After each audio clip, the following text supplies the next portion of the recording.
보통 우리 어릴 때 골목에서 골목대장 놀이할 때 내가 더 많이 알거든. 넌 가만히 있어. 넌 모르면 가만히 잠자고 있어. 막 그렇게 싸우잖아요. 야, 요런 비슷한 상황이 뭔가 정치권에서 벌어졌다는데 한번 보시고 이어가 보도록 하겠습니다. 4월 22일 같은 장소에서 지구의 날 기념 대구시민 생명축제가 열렸습니다. 그리고 5월 13일에는 파워풀 대구 페스티벌도 열렸어요. 퀴어 문화 축제만 안 되는 이유는 무엇입니까? 퀴어 문화 축제만 안 되는 이유를 퀴어 문화 축제만 안 되는 이유가 아니고 퀴어 문화 축제 그렇게 하지 말고 그 퀴어 문화 축제는 인원도 소규모 인원이잖아요. 그냥 딴 곳에 가서 하라는 겁니다. 집회 제한은 지자체장의 판단 권한이 아닙니다. 이거는 명백하게 월권이고 위법행위이고 공무집행 방해입니다. 그거는 의원님 혼자 주장하시는 거죠. 법은 내가 더 알 겁니다. 시장님 좀 경찰하고 껄끄러우시죠? 마음이 불편하시잖아요. 네? 지금 마음이 경찰 생각하면 항상 불편하시잖아요. 아니, 안 불편하십니까? 까비 돼야지 뭐 붙지. 오죽하면요. 사실 이 발언에 대해서 영상 보셨어요? 이종근 평론가님. 네네. 뒤에 앉아있는 대구시 보통 대구시장이 국감에서 발언하게 되면 뒤에 배석하는 사람 고위공무원들이잖아요. 근데 네네. 고위공무원도 빵 터졌어요, 지금. 그렇습니다. 네. 약간 좀 불편하지요. 왜냐하면 어찌됐든 간에 뭐 이 피감기관의 장이 의원에게 가르치려 드는 것처럼 느껴지잖아요. 좀 불편합니다. 실제로 이게 어떤 상황이냐면 대구에서 퀴어 축제가 열리는데 네. 상인들이 가처분, 그러니까 이걸 집회를 금지해달라고 법원에 냈는데 법원이 이것을 아니다. 1년에 한 차례밖에 하지 않지 않느냐. 재산상의 피해보다 표현의 자유가 중요하다 하고 지금 기각을 했어요. 네. 그러니까 이거는 열리고 있는데 갑자기 이 공무원들, 시 공무원들이 이것을 행정 대집행, 그러니까 네. 막아선 거예요. 아하. 여기는 집회하면 안 된다. 그런데 문제는 뭐냐면 집회 주최자와 공무원이 부딪힌 게 아니라 경찰과 공무원이 부딪혔어요. 그러니까 국민이나 시민이 봤을 때 아니 공권력을 가진 두 기관이 또는 공무원과 어떻게 경찰이 1,500명과 500명이 몸싸움을 하는 상황이 벌어졌잖아요. 네. 그러니까 거기에 대해서 지금 시장에게 이런 사태가 벌어진 것에 대해서 묻는데 여야를 떠나서 거기에 대해서 이렇게 감히 되어야 이런 표현들 또 네. 내가 더 잘한다 이런 표현으로 국감장에서 이야기하는 건 저는 그렇게 바람직해 보이지는 않습니다. 아하. 조금 전 민주당 의원의 질문이 이거였잖아요. 경찰하고 안 불편하십니까? 제 차 모르니까 홍준표 시장이 뭐라 그랬어요? 껌이 돼야 묻지. 라고 했더니 지금 오늘 스튜디오에 계신 5분 중에 굉장히 얼굴이 굳어지신 분이 유독 굳어지신 분이 한 분 계셨어요. 그분 누굽니까? 박성배 변호사님입니까? 경찰 출신에서 어떻게 들으셨어요? 어떤 정책적인 사안을 두고 상대방을 지나치게 비하하는 듯한 태도는 자신감으로 느껴지지 않습니다. 오히려 불안하거나 제3자로 하여금 비호감의 요소를 더하는 부분으로 보여지는데 법조인이니까 법을 더 잘 해석할 수 있다는 말은 이른 타당해 보이면서도 그래서 법조인은 더 주의해야 합니다.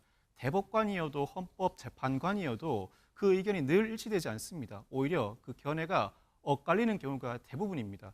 이는 어떤 사안을 두고 법조인이 1차적인 판단은 더 잘 할 수 있을지 몰라도 그 견해가 맞을지는 아직까지는 알 수 없습니다. 틀릴 네. 가능성도 충분히 있고 이에 따라서 더 겸손해져야 한다고 생각합니다. 특히나 자치경찰 제도가 시행되어 있는데 아직까지 지자체장이 실질적인 인사권, 예산 관리권을 가지고 있지는 않습니다. 그렇지만 제도 변경에 따라서 경찰을 지휘 감독할 권한이 부여될지도 모르는 상황에서 피감독기관이 될 수 있을 경찰을 무시하는 태도는 지자체장으로서 상당히 부적절합니다. 홍준표 시장이 법을 잘 안다고 목소리를 높인 경우는 이번이 처음은 아니었습니다. 과거 어떤 경우가 있었는지 한번 보시고 이어가 보도록 하겠습니다. 시위의 필수 부품도 아닌 트럭은 들어가게 공무원들 밀어내고 길을 터주고 그게 무슨 경찰청장이 할 태도야.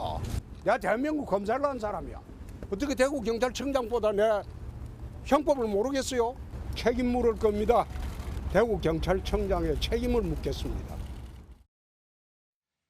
뭔가 우리 장윤미 변호사님도 법조인이긴 하지만 지금 홍준표 시장은 이제 검사 출신이란 말이에요. 검사 이른바 자신감, 자부감이 일단 좀 있는 거예요. 어떻습니까? 그렇죠. 그런데 왜곡된 자신감으로 보이죠. 이 자신감에 대해서 누가 손뼉 쳐줄 수 있겠습니까? 경찰에 대해서 까미 안 된다고 어떻게 이야기할 수 있습니까? 경찰은 민중의 지팡이란 말이 그냥 나온 게 아닙니다. 1차적으로 정말 사건 사고 현장에 출두하고 법리적인 부분에 대해서도 이게 폭행일지 상해일지 1차적으로 판단하는 기관입니다. 법을 어떻게 더 모른다고 이야기합니까? 본인이 검찰 출신이라 그런가요? 아니면 정치인 출신이라 그런 겁니까? 어떤 지위에 대해서 상대 직역을 폄훼하면 그게 무슨 본인의 정치적 이득으로 돌아오겠습니까? 아까 용해인 의원에 대해서도 마찬가지입니다. 아마 용해인 의원보다 내가 법을 더 잘 알지 않겠느냐라고 이야기했지만요. 용해인 의원은 현직 의원입니다. 법을 만들고 있는 입법기관입니다. 이런 폄훼로 뭘 얻고자 하는 겁니까? 퀴어 축제도 법원에서 허가했던 사안입니다.